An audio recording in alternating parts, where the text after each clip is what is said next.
Our God is still on his throne and ruling the affairs of man. Even as he does not change, his truths have not changed. Thankfully, God still has a people which proclaim that old-time religion, setting forth his sovereignty, and the old paths of truth where we can find rest for our souls.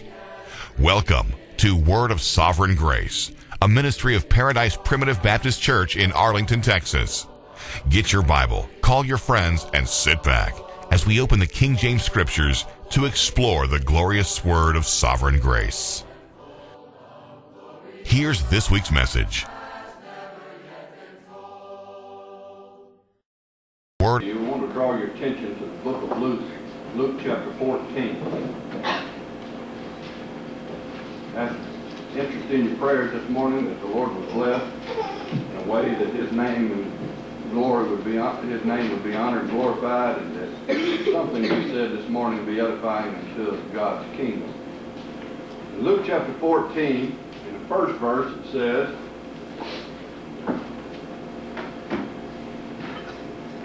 "And it came to pass, as he went into the house of one of the chief Pharisees to eat bread on the Sabbath day, that they watched him." It said, it came to pass, as he went into the house of one of the chief Pharisees to eat bread on the Sabbath day, that they watched him. We go down to verse 7.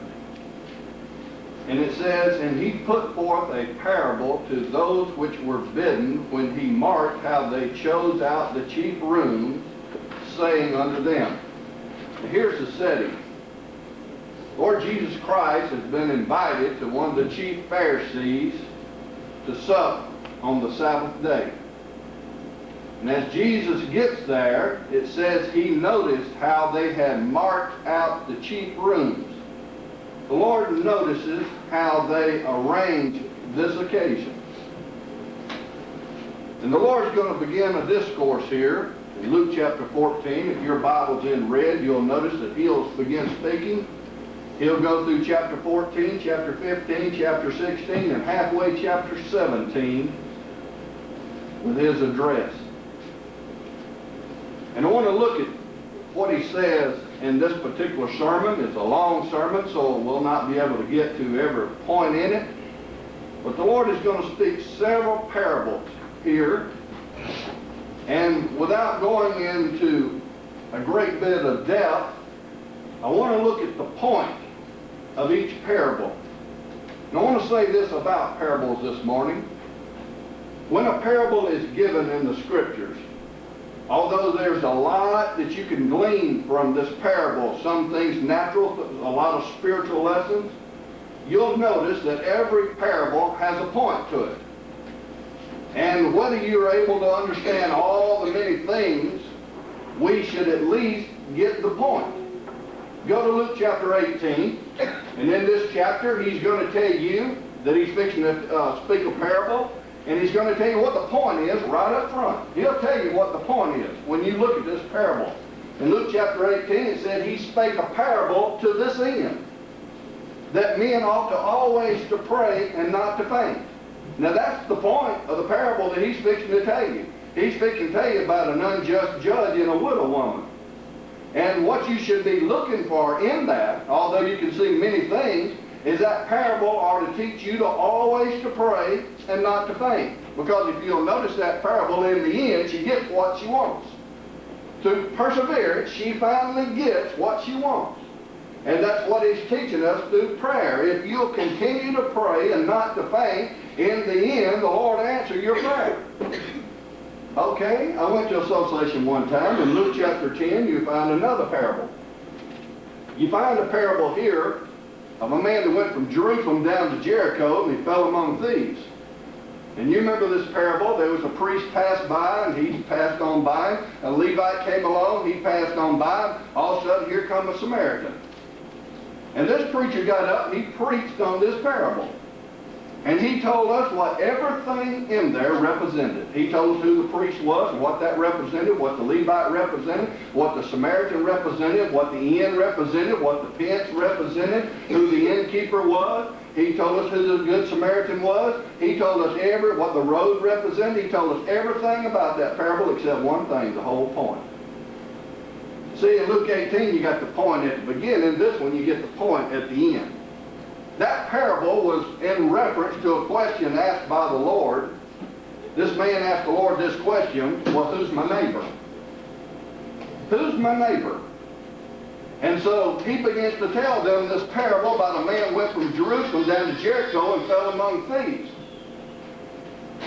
Now, the whole point of that parable was to explain to this man who his neighbor was. And you know how the Lord explained who his neighbor was? The point comes at the end. He says, now, which of these was his neighbor? And the man said, I suppose he that had compassion on me. Now, here comes the point. He said, go and do thou likewise. You know how you find out who your neighbor is?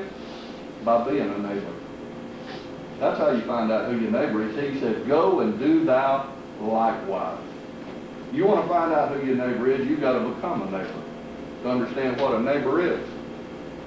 Now we go to Luke chapter 14. And I want to give you a setting here, something that I grew up understanding so that you may know a little bit what's under consideration here. Now, I grew up in the Old Baptist Church. Some of you may have come from other denominations, or a lot of you may have grew up in the Old Baptist Church. But my daddy was a long-time deacon, still is. And a lot of times at our house, we'd have company. Especially when Brother Lonnie would bring one of the visiting preachers, and they would come out to the house, and Mother would fix a big dinner for them. Now, you may have had preachers over to your house in times past, and you could probably understand the setting. Dad would invite the visiting preacher and Brother Lonnie, and they'd come over after church, and Mother would fix a big dinner. In the dining room, Mother would have the table set there, and she'd have the preacher and Brother Lonnie and the deacon sitting around that table, you know, in the dining room. And out in the kitchen, Mother and Sister Shirley and some of the women would have their plates in the kitchen, and me and some of the children, ours, would be out on the doorstep. You know, and that's kind of the setting you got here. Well, Jesus has come to a similar setting. And it says he noticed how they marked the chief rooms. He noticed who they got in the dining room. He noticed who they put in the kitchen. And he noticed who they put outside. Now, if there's a point to this sermon, it's one about attitude. Now, I want you to notice that this whole thing that Jesus begins to talk is about your attitude. Now, I want everyone in here this morning to check your own attitude. Because there's going to be someone that the Lord speaks to here that you can identify with. The Lord is going to speak to these Pharisees. And most times when you've seen Pharisees in the Scriptures, it was talking about people that thought more highly of themselves than they did others. He's not only going to speak to Pharisees, he's going to speak to publicans and sinners. He's going to speak to disciples. He's going to speak to the multitude. And I want you to notice that the Lord's message is in direct proportion to who he's talking to. Now, he's up in the dining room now. He's there with the dignitaries, and you could tell what kind of setting this be. Suppose Jesus come to New Orleans and somebody was going to make him a supper. Who would you have in the upper room? You'd have the mayor, you'd have the alderman, and you'd have all the people that the person thought was worthy to sit at the table with the Lord. And Jesus, it says here, he marked how they had chose the upper room. And he says this: when thou art bidden to any man to a wedding, sit not down in the highest room, let a more honorable man than thou be bidden of him. And he that bade thee, and him that come and say to thee, give this man place, and thou with shame begin to take the lowest room. But when thou art bidden, go and sit down in the lowest room, that when he that bade thee cometh may say unto thee, friend, go up higher, then thou shalt have worship in the presence of them that sat at meat with thee. Now let me try to put these in my words. Suppose when you come in the door back there, that there was somebody standing there, and that they told you, I want you to go sit in accordance to how you feel about yourself. If you think you're the most honorable person that's going to be here today, you come take the front row. But if you feel unworthy, you sit in the back. And you come and you just sit down according to how you think about yourself. I can see we're in the house of all old Baptists. We'd all be sitting on the back seat, right? Well, I want you to know this message is even for old Baptists too. Old Baptists who know through the grace of God that we're depraved by nature can get high-minded also. We go to Romans chapter 12. And I want you to listen to the words Apostle Paul says here in verse 3. For I say through the grace of God given unto me, to every man that is among you, not to think more highly of himself than he ought to think, but to think soberly according as God has dealt to every man a measure of grace. He said, for I say through the grace of God given unto me, to every man that is among you. Well, why is he saying it to every man if every man doesn't have a problem with thinking more highly of himself than he ought to think? Because Paul knew that every man has a problem of thinking more highly of himself than he ought to think. You know why the Lord says, love thy neighbor as thyself? Because that's one problem you don't have. Any problem is loving yourself. He just said, love thy neighbor as you love yourself. Everybody doesn't have a problem with loving self. He said, I just want you to love your neighbor as you love yourself. Not to think more highly of what think. If we did it truthful, not all of us would sit on the back bench. And there were some of us come up, and some of us might even come up to the front if we're truthful with ourselves, what we think toward one another. There was a survey taken one time, I think it was USA Today where I read it, had asked a great number of people whether they thought they were going to heaven. Then the second question they asked them, do you think your next door neighbor's going? Well, about 80-some% thought they were, but only about 40-some% they thought their neighbor was. You don't think they're thinking more highly of themselves than they ought to think, you know? They see them, well, I'm pretty sure I'm going. I'm not sure about him. If we would be truthful, we all deal with problems from time to time of thinking more highly of ourselves than we ought to think. He said, now you sit down according as you see. And he said, now here's the thing. If I sit on the back row saying I'm the most unworthy person today to be here, I'd feel a lot better if that man said, now you come on up here. He said, let the more honorable man say to thee, come up hither. Or wouldn't we be ashamed if we sit here and the guy said, your seat's back there. Now what is the point to the parable? Listen to the next verse. For whosoever exalteth himself shall be abased, but he that humbleth himself shall be exalted. Why is he telling this in the chief and upper room? Because he's standing among Pharisees that thought that they were a lot better than other people. You go to Luke chapter 18, and in the second parable there in Luke chapter 18, you got two men who went up to the temple to pray. One was a Pharisee and the other was a publican. The Pharisee stood and prayed thus with himself, God, I thank thee, I am not as other men are. If you don't think this man has an exaltation problem, I thank thee, I am not as other men are. Extortioners, unjust, adulterers. He even had the audacity to pick another person out and thank God that he was better than him. He said, or even as this publican. God, I thank thee, I'm not like that man. And you know what that man was doing? He was repenting. He thought himself to be more highly of this man, and that man was repenting, and he was bragging. And God said, this man went down, exalted. We turn the page. The Lord says, when thou make a dinner or supper, he says, call not thy friends, nor thy brethren, nor thy kinsmen, nor thy rich neighbors, lest they also bid thee again, and the recompense be made thee. But when thou makest a feast, he said, call the poor, the maimed, the lame, and the blind. And thou shalt be blessed, for they cannot recompense thee, for thou shalt be recompensed at the resurrection of the just. He said, when you make a dinner, do you just invite people that when they have their dinners, they're going to invite you back? Is that the prerequisite you do? Well, I'll invite him over, and when he has his feast, I'll get to go to his house. He said, when you make a dinner, you call people that'll no way ever be able to pay you back. When you do your alms toward people, when you help people, you just help those that... I'll put this in simpler terms. Let's see how our attitude is.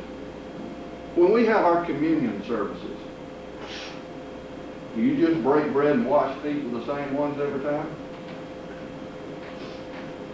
Or do you try to get around to every member of the church? So many times I see people that even separate themselves even in the house of God. Or are you unworthy enough to let everyone in the house fellowship with you? Think about it.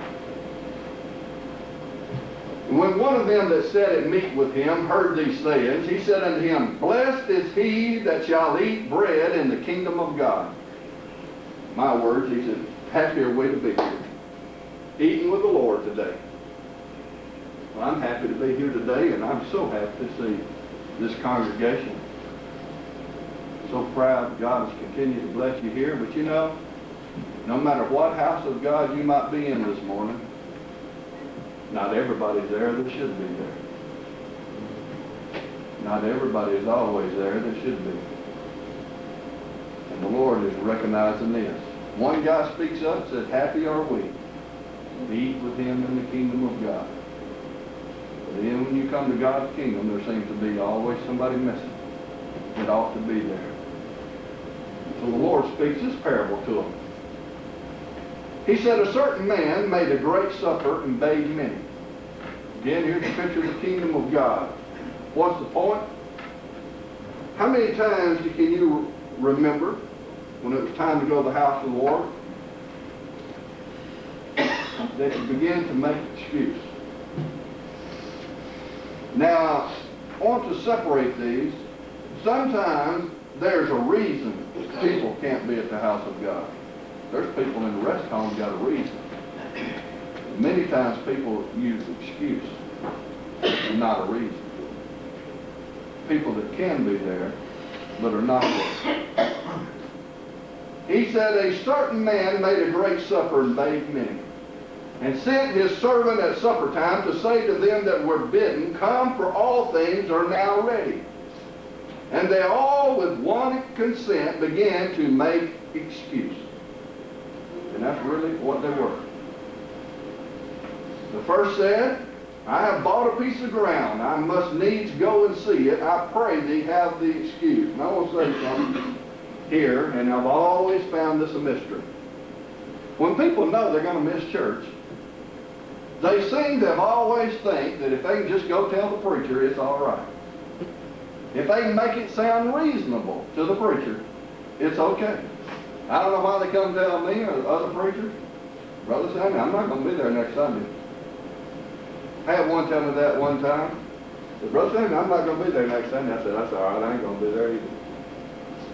Just let them see how, they said, you're not going to be there? Nah.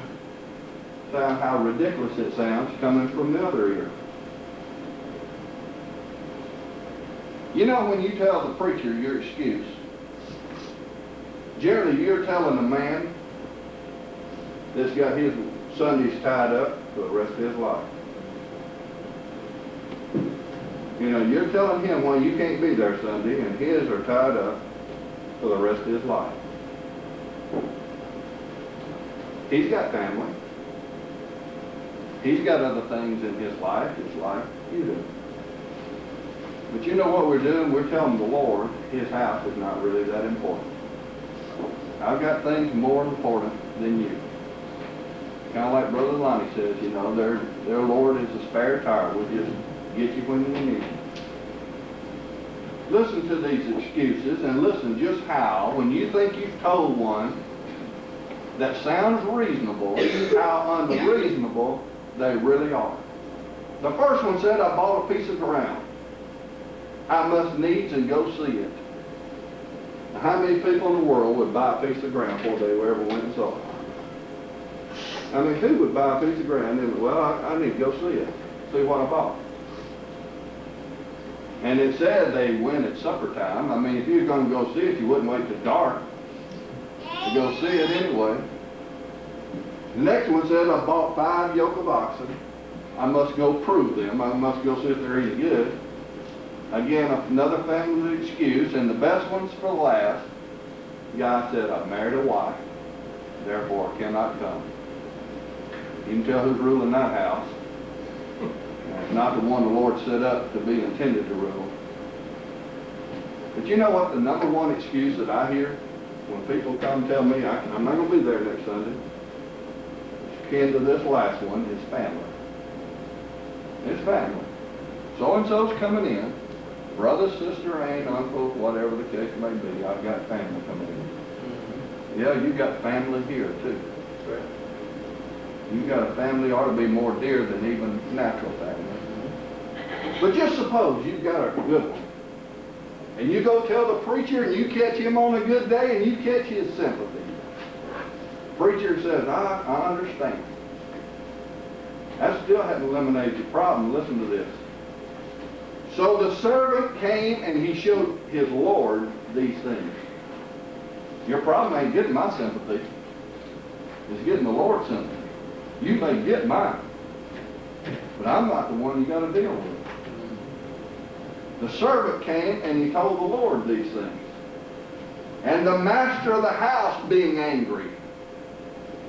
See, you don't worry about me getting mad at you. It's where the Lord gets mad at you. He said, you go in the highways and byways and you bring in the poor, the halt, the maimed, the blind.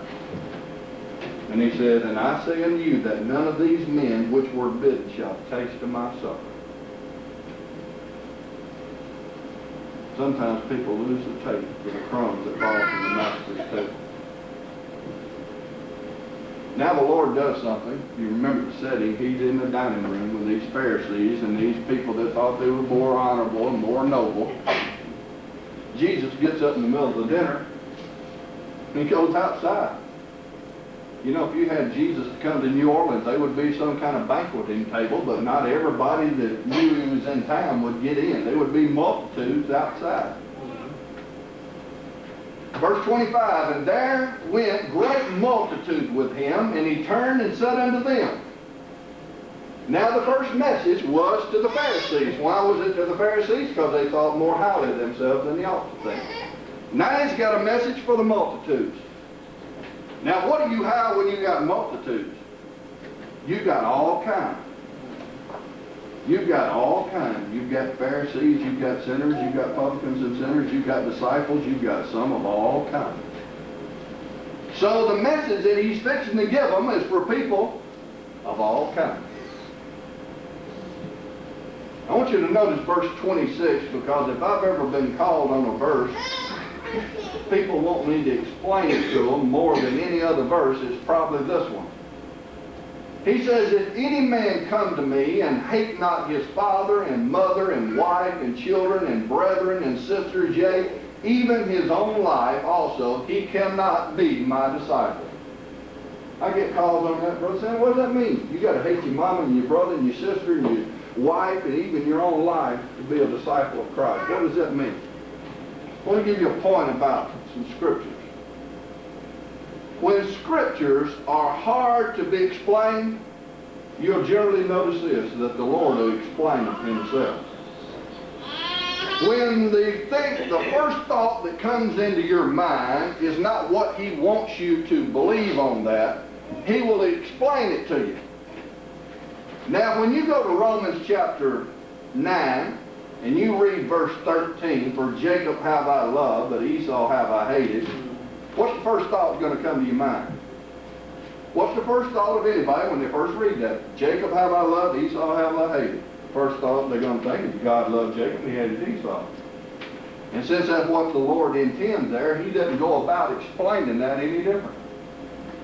You'll notice that he didn't go explaining that that means any difference because you got it right the first time. We'll leave it up to men to unexplain. But it was explained clearly.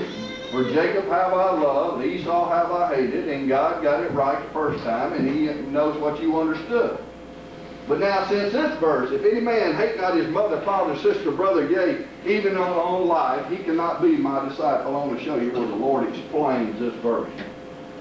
But first of all, he says, and whosoever does not bear his cross and come after me cannot be my disciple. He's got a multitude of people, and when you have a multitude of people, you're going to have some in there that are contemplating, how far will I go to serve God? There may be somebody in here this morning that's contemplating, how far will I go to serve God? Oh, it's, as long as it doesn't get in my way of other activities. As long as you don't start wanting me to come down on other nights other than just Sunday. As long as it, everybody's got a limit how far they'll go. Hopefully a lot of us will go even unto death. But a lot won't go that far. You'll see it in churches. You'll say, what are you talking about? Well, every church that I ever know has this kind of congregation. If this one's different, it'll be the first one I found different. There's some members that'll be here every time that door's open. Don't matter if it's Sunday night, Monday, Tuesday night, don't matter when the meeting costs. If the door's open, they'll be there. There'll be some members there every Sunday. If you start making these other meetings, I ain't guarantee I'll be there then, but I'll be there on Sunday. And then there'll be some that's there occasionally, even on Sundays. They come and they go. Well, everybody's making a commitment and an attitude in their mind, how far will I go to serve God? Remember when those come to the Lord, wanting to go with Him? The Lord told the first of them, He said, foxes have holes and birds have nests. I don't even have a place to lay my head. You better consider it. And you say, you ready to take up your cross and follow Him? What does He do? He says, count the cost. He says, for which of you intending to build a tower sitteth not down first and counteth up the cost, whether he have sufficient to finish it? Lest happily after he hath laid the foundation is not able to finish it, and all that behold it begin to mock him, saying, this man began to build and was not able to finish it. Well, the Ronnie's not going to start building something until he finds out we've got enough money to finish the project. Any builder's going to say, well, let's see if I got enough to build this. I mean, get started halfway, lay the foundation, run out of money. He says, well, what man going to war? He said, what king going to war against another king sitteth not down first and consulteth whether he be able with 10,000 to meet him that cometh against him with 20,000? Or else while the other is a great way off, he sends his ambassador and desire conditions of peace.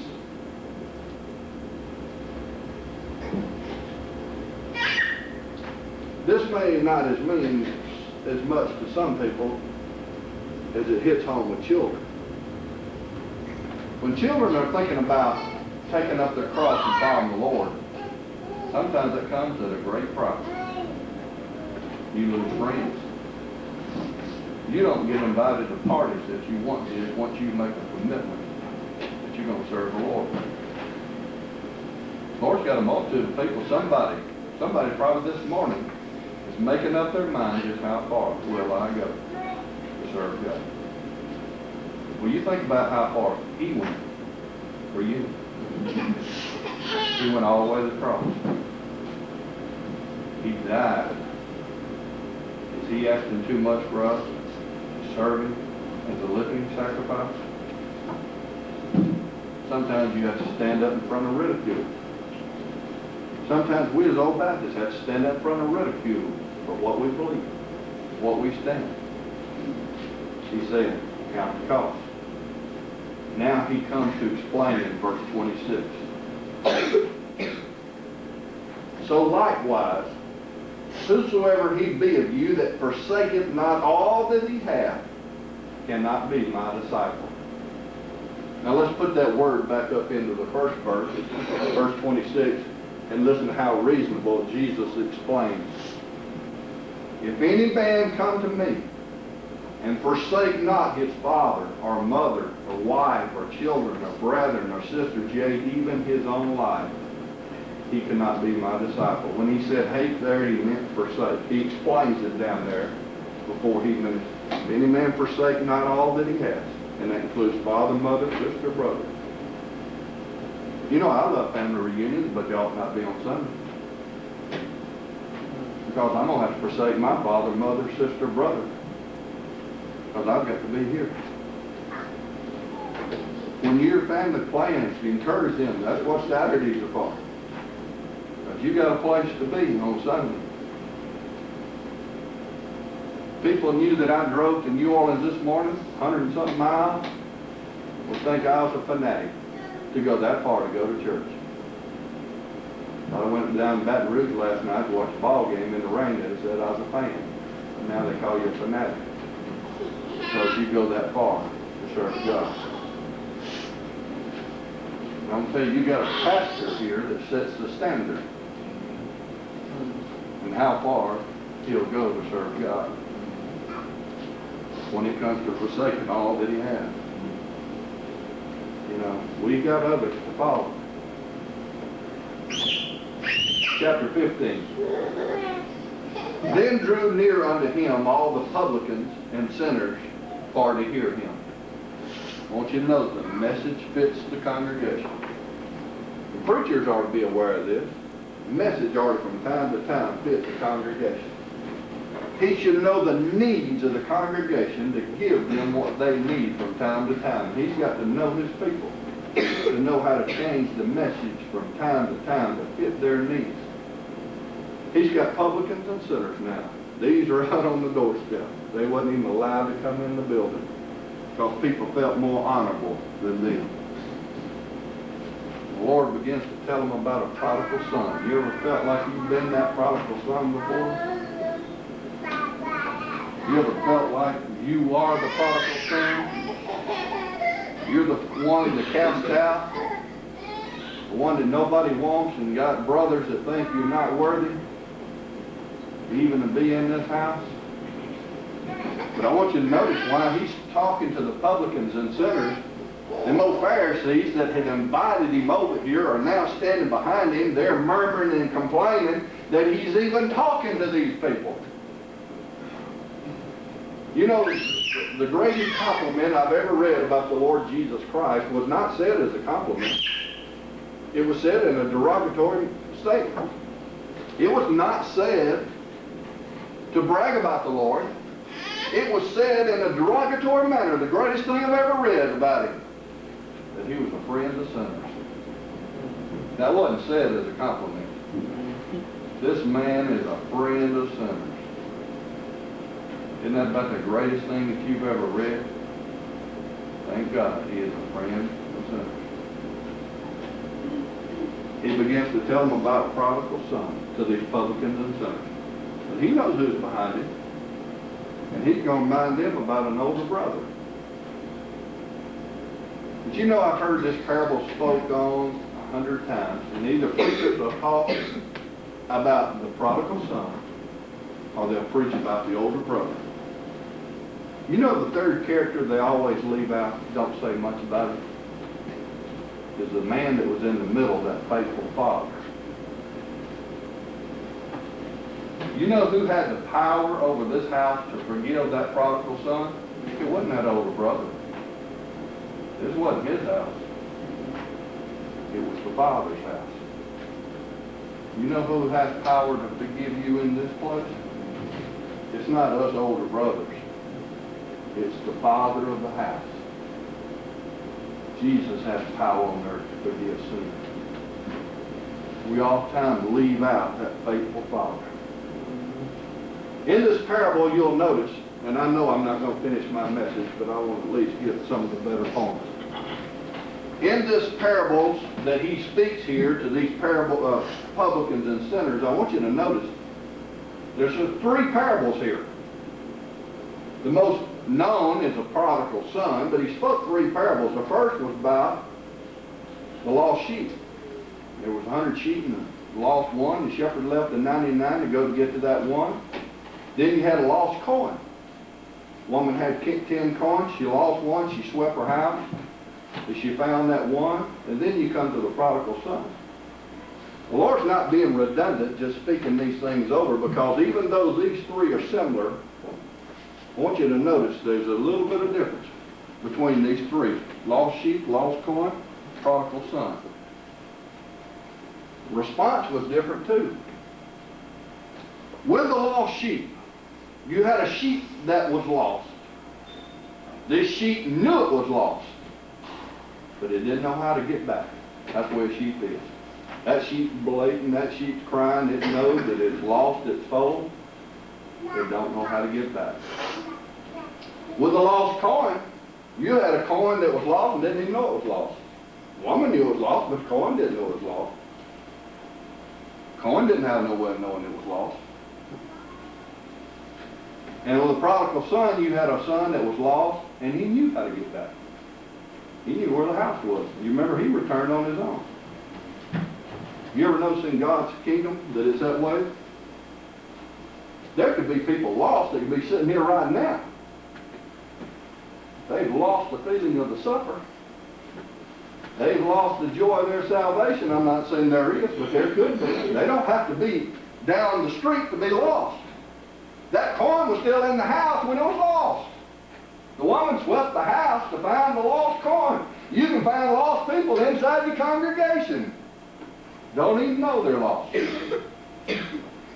Now the sheep was lost, didn't know how to go back.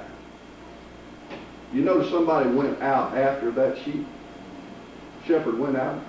He knew that sheep well enough to know that sheep's lost. That sheep knows it's lost, but he don't know how to get back. How many of these sheep did we go after? Here's a coin's lost, doesn't even know it's lost. The woman knew it was lost, and she went searching for it.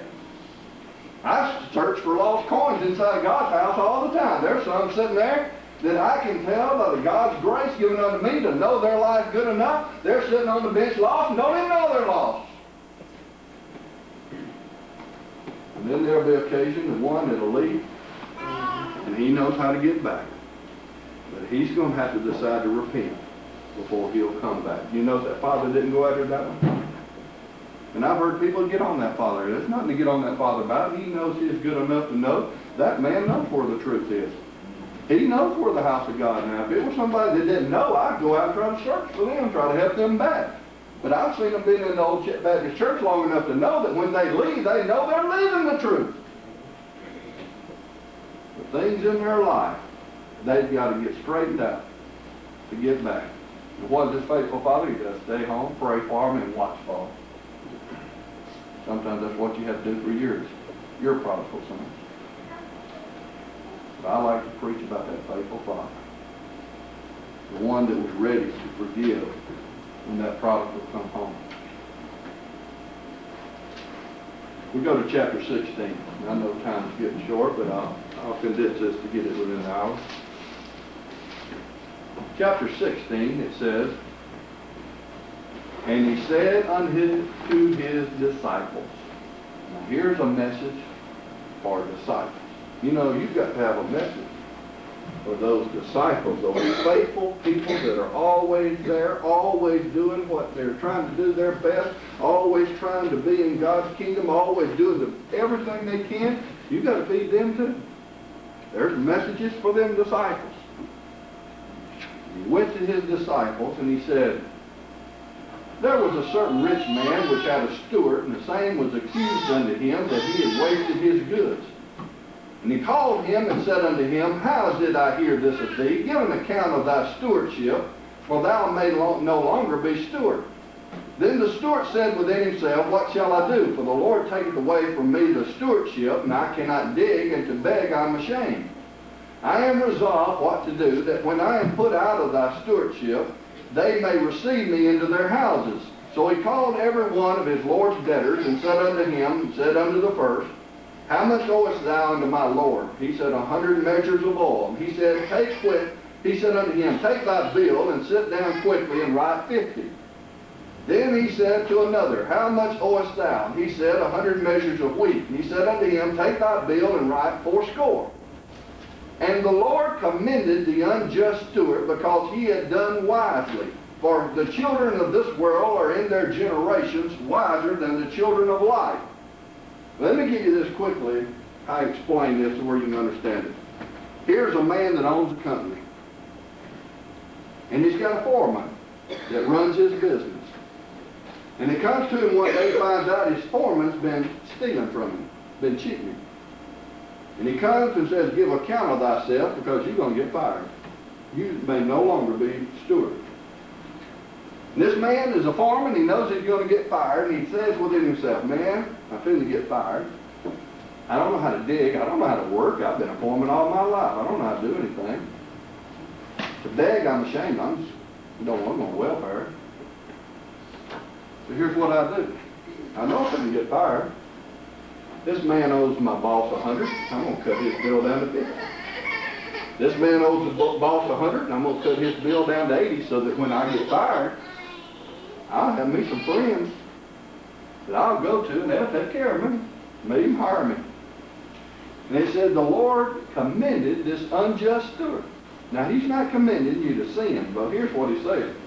This old guy's pretty wise. He's pretty sharp in his thinking. Now, listen to the point. He said, for the children of this world are in their generation wiser than the children of light. You take the people of this world. You take the con artists and all the other deviants in this world. They are wiser to their things than we are to the Lord's things. The children of this world are wiser to their generation than we are to the ways of life. I'll give you an example. You got this little 9th grade kid that's failing every subject he's got. He's in the 9th grade and he can't pass that. Here comes a guy along in a big fine car, and he's got a roll of money. And he tells that kid, this will be yours. You'll just sell these pills. What are we telling that kid? Son, you need to stay in school and get an education. Well, he ain't passing the 9th grade. What am I going to see? Try to get through 12th grade and then they'll hire me at minimum wage at McDonald's? Or go this man's way and want that money now? Which way you think he's going to go? Now, what's the point? In every situation that you know, what is the world's universe answer to our problems? Doesn't matter what the problem is, the universal answer, whether it be crime, immorality, drugs, premarital births, no matter what the problem, they got a universal answer. You've heard it. What we need is a little more education. I tell you, this boy's done got enough education to learn which way he's going to go. What we need is more Spirit of God. That's what turns people's lives around. It's not more education. And here's what the Lord is saying. The people of the world, they're more wiser in the things that they run in than we are in the things that we ought to be dealing in. You think one of the guys on Bourbon Street doesn't know more about those back alleys than you know about this Bible? Who's the wiser in their generation? He said the children of this world are wiser in their generation than the children of the kingdom are in life. Do I know much about this Bible as those down in the slums know about what they're dealing in? They don't come up dabbling in our world, but yet we all the time go dabbling in theirs. We'll run in the world from time to time, places that we ought not be. They don't come running up in of Sovereign Grace, a ministry of Paradise Primitive Baptist Church in Arlington, Texas. Paradise Primitive Baptist Church is located at 5300 Mansfield Road in Arlington, Texas. Services begin at 10:30 each Sunday morning. Plan to come and worship with us. To find out more about Paradise Primitive Baptist Church, visit www.paradisepbc.org. Be sure to visit our website for articles, video, and audio sermons, as well as biblical answers to your questions. Thanks for watching, and be sure to join us again next week. May God richly bless you.